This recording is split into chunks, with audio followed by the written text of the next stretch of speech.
Hi everyone and welcome to Cook Vegan. My name is Farah and I'm going to be telling you a little bit about the Cook Vegan journey that I have been on for about 6 months now. So Cook Vegan started off as a beautiful Facebook group where one day during the first lockdown I thought I'll just start this group and try and see what really Facebook groups are all about. And lots of people always ask me, so loads of my friends and people I meet and find out that I'm vegan, it would always come up, well, what do you make? What do your family eat? Now, I have to be honest, my family are not all fully vegan. Everybody will be on their own journey. My husband is what I like to call a flexitarian. So he does eat predominantly plant-based food with me, which is amazing. But once in a while, we'll have an animal-based product. And my children are free to choose. So at home, we have only vegan food, pretty much. I cook only plant-based, delicious, wholesome meals. And then when we go out, if they're at a birthday party or they go to see a friend, then it's really up to them what they choose to eat. They are 7 years old, 5 years old, and my little one is 1. So yeah, they will make their own choices in life. And but I always get asked, well, what do you make and what do they eat and are they getting all their nutrients? So I thought, okay, well, let me just make a little group on Facebook and invite a few friends. And within a few days, it hit 1,000 members, and then it just kept on growing. And now we're at 5.1 thousand members. And the most important thing for me that has really blown me away, and I just feel so grateful to have all these wonderful people on this journey with me, is that they're all active. I think nearly 4.3 thousand members are active on the group. So they all post, they all share. They all share their recipes, they all ask questions, and it's just amazing. It's amazing to be part of this. So then I started getting people asking me, well, we're not on Facebook, or we have friends that aren't on Facebook. Can you share it to a wider audience? So then I thought, okay, fine. And I've started really recently an Instagram account that I do have to focus a lot more on, but I've just started that. So that is available, and that's going to have more pictures and inspiration. My whole philosophy really is about the food and the fun and the family way of making it and super quick recipes. So they're not necessarily Insta worthy. I'm not a photographer, but it will have more quotes and ideas and benefits of different fruits and veg. So I'm going to develop that more, definitely. And YouTube channel. So I started a YouTube channel last month. And that's growing as well, getting more and more people watching the videos, and of course subscribing. So please do subscribe to my YouTube channel. Even if you don't have an account, you can make one. It only takes a minute. And yeah, now that I've got my own YouTube channel, I realize it's a completely different challenge. So it's really interesting. So now I'm so active on supporting my friends and watching their videos and commenting. So that's also been really interesting, especially for me because my background is anyway originally in marketing. And I've got a website, this website that I hope you guys have also seen. It's www.cook-vegan.com. And do subscribe as well to my newsletter. I promise I'm not going to bombard you guys. I'm pretty much putting everything else up on all the different platforms, but it's just if there's ever anything really important to let you know, then I can send you an email. So that's how this brand, if I want to call it, or this idea of Cook Vegan started.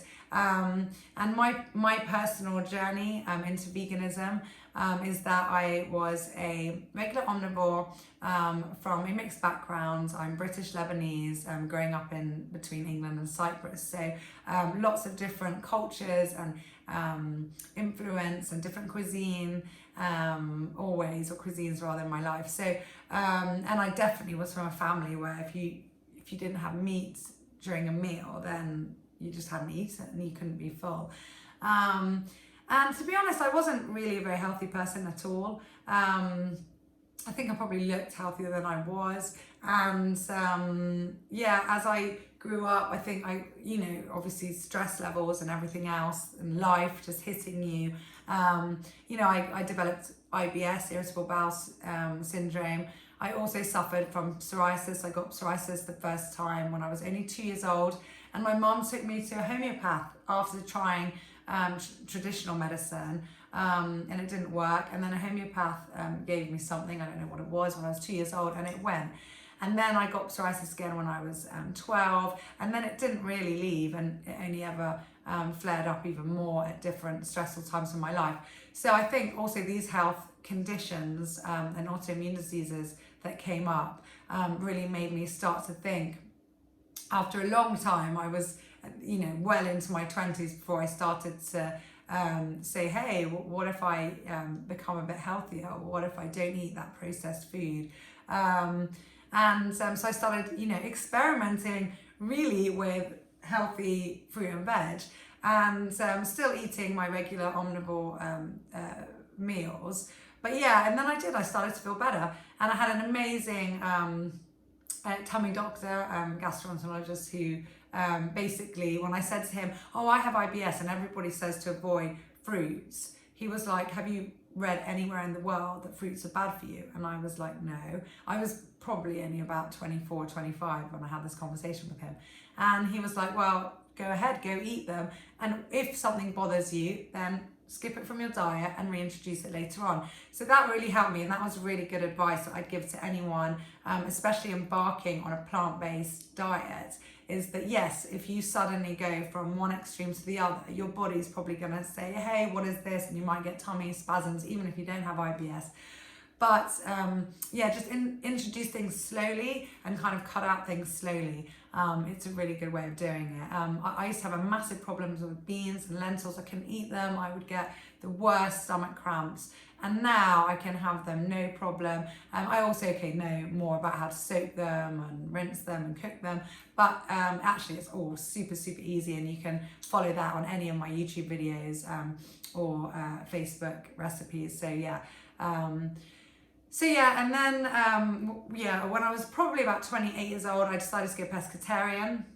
The short version of that is that I would fast. I'm Greek Orthodox, and we fast every year just for Lent before Easter, and we give up animal products. Although in this part of the world, I tell you, I don't know how or why people interpret tuna or prawns as fasting. It's just beyond me, because it's not an animal. I don't know the philosophy, or it doesn't have a backbone, it doesn't have blood. There's so many different theories behind this, but anyway, we're supposed to give up everything from an animal, and including dairy. So I would do that every year, and to be honest, with IBS, I'd get so ill every year, and I'd have really bad stomach cramps. So I was like, oh, this can't be good for me. And one year I was fasting, but I still had fish, and I didn't get sick. So then I stayed as a pescatarian for about 10 years.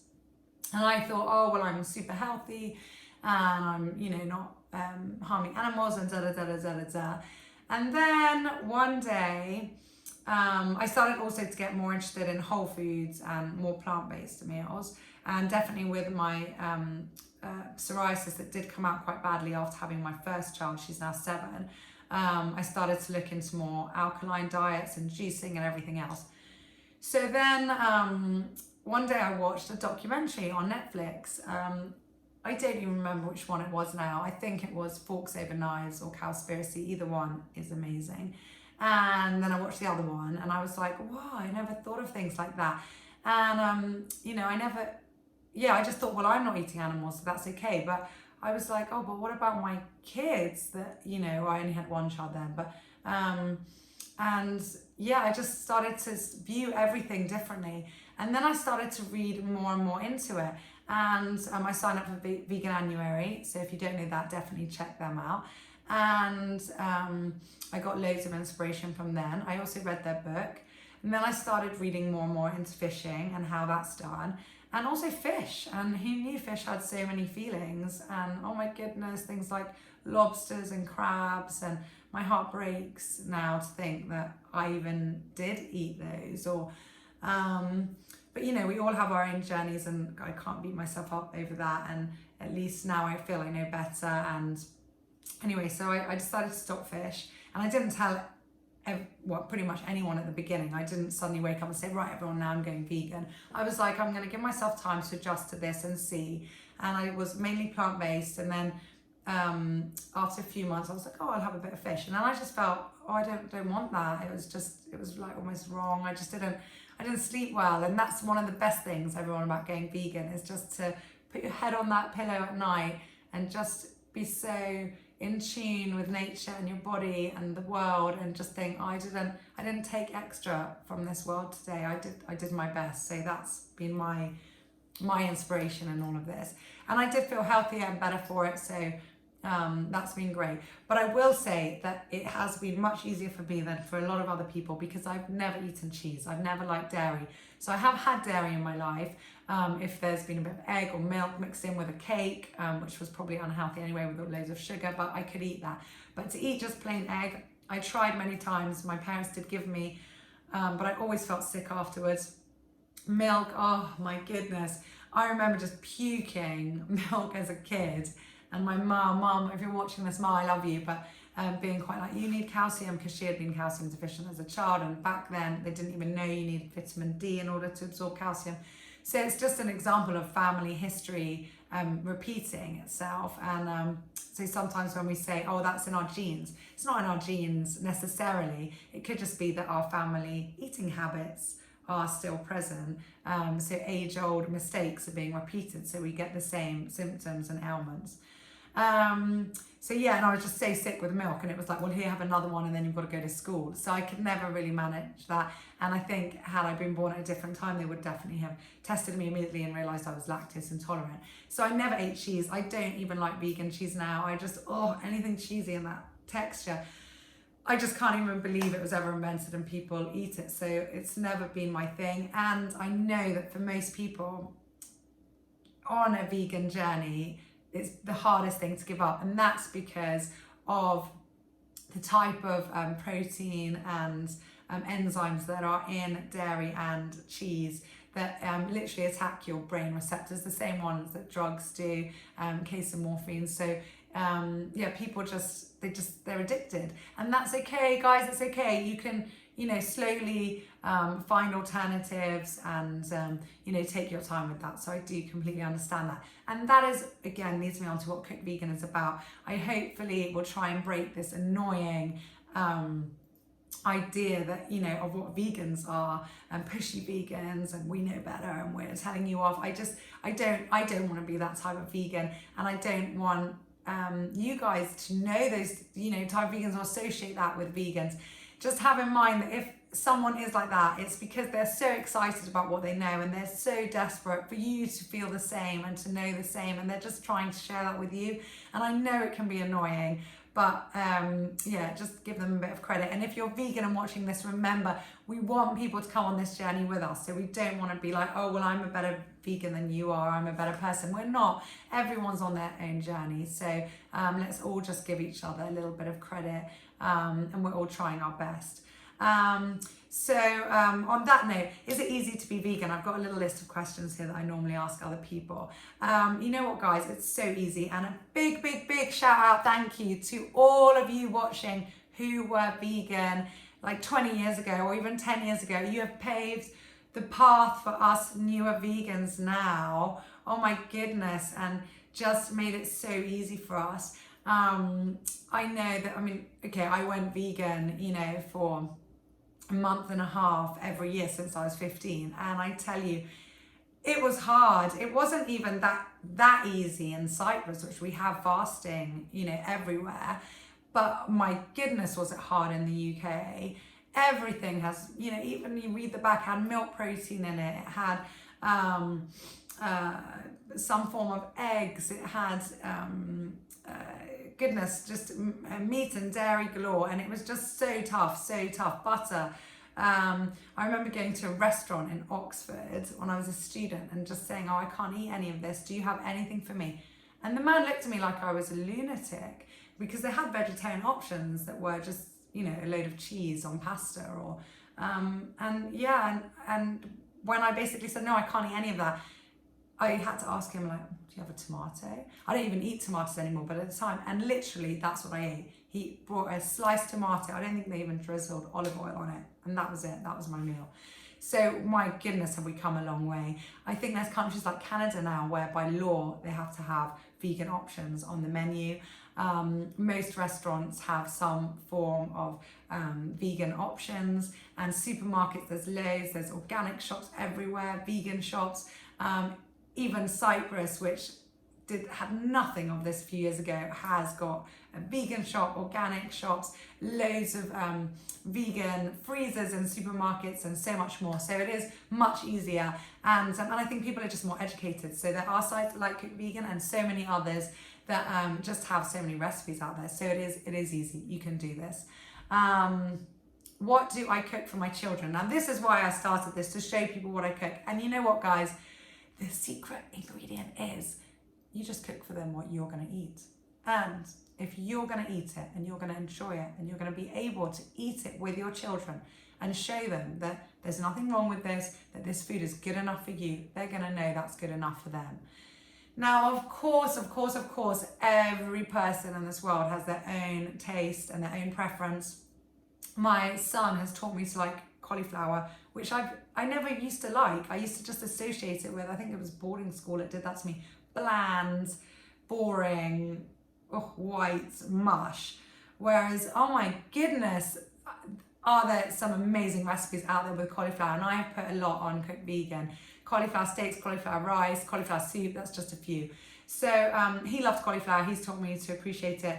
But my daughter, she doesn't really like it. You know, it's not her thing at the moment. She might eat a little bit, but she will, you know, go mad over lentils and beans and other things. So I always personally try and have a selection. We're a lot of people that live in my house with 7 people. So I will always make a soup every day, even in the boiling heat of summer. Most of the time we'll have a soup. I will have a salad for sure, and we all love salad. And then, you know, a main, and then probably a grain. So yeah, there's always something to eat. And, you know, if they don't really like cauliflower steak, then there'll be a mung bean soup as well. So yeah, just have a selection of food, and it's always great to make a bit more, and then we have a tiny bit of leftover of that the next day, which someone might have a bit, and then the new food. So there's just loads always going on. My favorite recipes, there are just so many, I cannot even tell you. I didn't really like spicy food, I have to be honest. I was not a curry girl, and I studied in Birmingham. I was at the University of Birmingham. My goodness, Indian. Oh, it's just full of Indians and amazing Balti houses and curry restaurants and Indian restaurants. And I think I had a curry twice the whole time I lived there. It'd be a different story if I went back now. And then when I was pregnant with my first, I was heavily pregnant, and I was waiting 3 weeks for her to come out. And my husband and I were like, oh, maybe we can just, you know, eat loads of spicy food and, you know, encourage her to come out. Unfortunately, I did have to have a C-section, but that's a different story. And so I was eating spicy food for 3 weeks. And those 3 weeks, it just goes to show 21 days is all you need to introduce new habits into your life.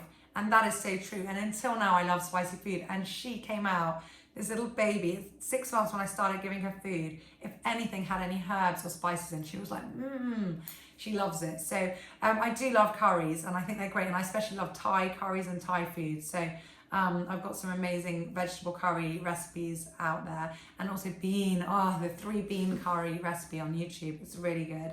I love stir fries. I love noodles.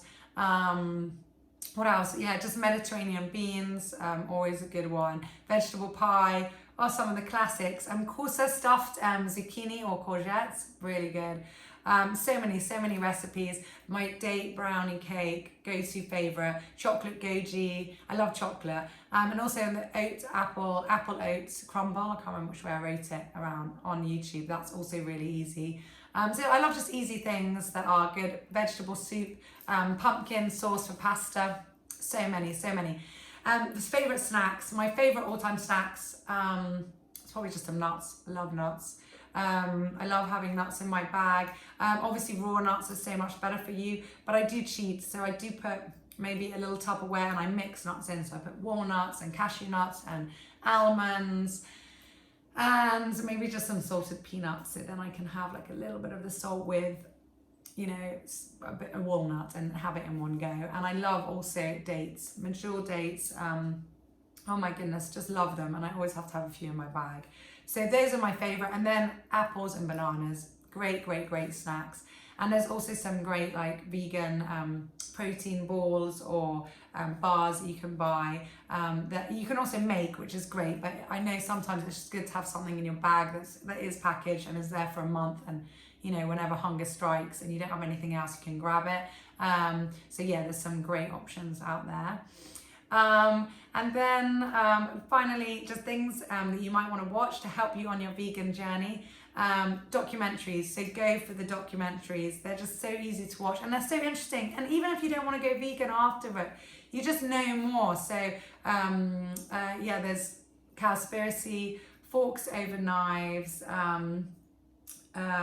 What the Health, oh my goodness, the one by Arnold Schwarzenegger, I forget its name now, and Earthlings. I still haven't watched Earthlings. You have to be apparently quite brave to do it, and I haven't been that brave yet, but I'm sure I will get around to it. And then books to read, How Not to Die. Come on guys, that is just so good. There's also how to prevent and reverse heart disease, Veganuary, that they've got a good book out. Is it called Why Go Vegan or How to Go Vegan? Yeah, that's really good. Read Cook Vegan on my blogs. I've got loads of blogs out there. So Why Go Vegan, 10 things that I wish I'd known, and so much more. So there's loads. So just keep reading, keep inspiring yourself, and just keep trying and try your best. We're all in this together. Any questions you have for me, just fire them away. Message me on any of the platforms and I will get back to you. And as I said, if there's anything that you really want to learn how to make, or want to, you know, I don't know, like you've got squash at home, or you love sweet potatoes but you want to try a new recipe, then let me know and I'll post something for you guys for that. So I love things like that. I love challenges.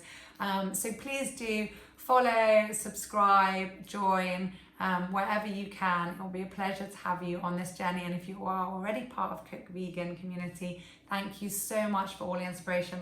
I'm loving every minute of it. And yeah, if you ever want to come and visit Cyprus, check out St. Raphael Resort and Marina. It's a lovely 5-star hotel here in Limassol, Cyprus that I run. So that is my main job, everyone. I'm a hotelier. So I'm a super busy businesswoman, mama of 3, my 3 gorgeous children, 7, 5 and 1 years old. So I'm busy, but I still have time to do this and be with you guys, because this is what I love and it's like my hobby and my passion. And I'm cooking anyway, so I just will either write down the recipe, if it's good obviously, or take a video and share it with you guys. So I love getting all your positive energy, so keep it coming in, and thank you so much for everything and for supporting me. I'm Farah. If you've liked this video and you want to see more, please do subscribe to my YouTube channel. Join me on Facebook, my Facebook group, Cook Vegan, and follow me on Instagram. I've got one personal one as well, Farah Shammas, but there is Cook Vegan Insta. And please do subscribe to my newsletter on cook-vegan.com. Bye from me and take care, everyone. I'll see you soon.